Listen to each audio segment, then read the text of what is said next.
ነው ወይ የምንጠብቀው? ሌላም ሶሉሽን አናገኝም ወይ? ምንድነው ችግሩ? በግልጽ ይነገረን ነው በቃ። አሁን የቃላት ምላሽ ለእኛ ሰልችቶናል። በኤቪደንስ ይነገረን፣ ኤቪደንስን ተቀብለን እኛም ሌላ አማራጭ እንፈልጋለን ማለት ነው። እናትና አባት እኮ መናገራቸው ነው ወላሂ።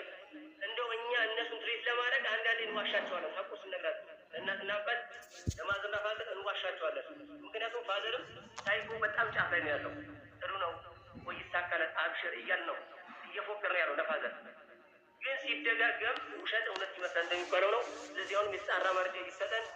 እኛ የትም ለመሄድ ሌላ ለማየት መክፈል ያለብን መስዋዕት እንከፍላለን። ግን አዋፍለን አንተ ላይ ብቻ ጫና የሚሆን ነገር ስለሆነ ሙሉ ኮሚቴ ቀርቦ ምላሽ ይስጠን ነው። አመሰግናለሁ። ጨርሻለሁ። እኔ የሱን መልስለት እንዳትወጣ ለማለት ነው። እኔ ሌላ ነገር አለ አቡ አፍናን ሰፊው ባወራው ነገር ላይ የሁሉም ሰው ጥያቄ ነው። ለእኔ ኛው በወንድሙ አካውንት እንደገባ ያውቃል። በእኔ ትክክለኛ ስሜ ካሊድ መሐመድ ነው። በእኔ በካሊድ ስም አልመጣም።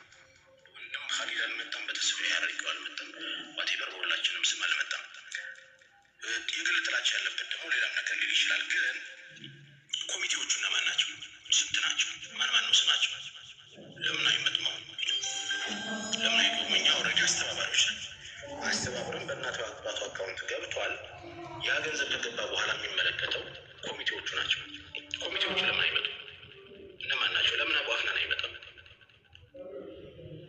አቡ አፍናን ለምን አይመጣም? እነዚያ የሃይማኖት አባቶች ትልልቅ ሰዎች ለምን አይመጡም? ለምንድን ነው ያልመጡበት ምክንያት? እዚህ ላይ ያልቀረቡበት ምክንያት ምንድን ነው?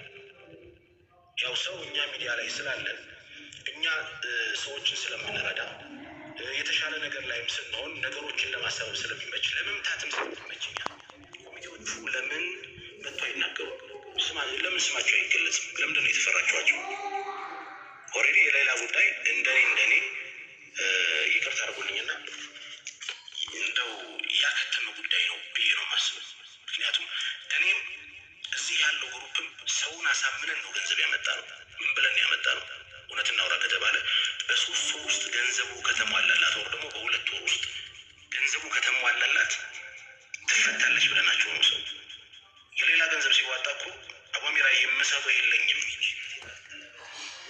ሰላም ተመልካቾቼ፣ እንግዲህ ሪካርዶ እንደውለን ላሰማችሁ ብዬ ከዚህ በፊት እንግዲህ እቺን ሌላ ኑር ሰዱ ትባላለች። የማታቋት ካላችሁ ምን እንደሆነ የማታውቁ ከሆነ ትንሽ ልግለጽላችሁ። እዚህ ምስሉ ላይ የምታዩት እንግዲህ በልጅነቷ ገና መታ እዚህ ሳውዲ አረቢያ እስቲል 7 ወር 6 ወር በሆነችበት የአረብ ልጅ ትሞትባትና እስር ቤት ትገባለች። ከ12 ዓመት በኋላ ወደ ቤተሰቦቿ ይደርሱና እዚህ ሀገር እንግዲህ ሕጉን ታውቃላችሁ፣ የገደለ ይገደላል። በቅድሚያ ግን እንደው እግዚአብሔር አምላክ ምድርና ሰማይን የፈጠረ ወጥቶ ከመቅረት ከድንገተኛ አደጋ ካልታሰበ ነገር እግዚአብሔር ይጠብቃል። እሱ አንድዬ ይጠብቃል። ማንኛችሁም በስደት ያላችሁ ክፉ አይንካችሁ፣ ክፉ አይንካል።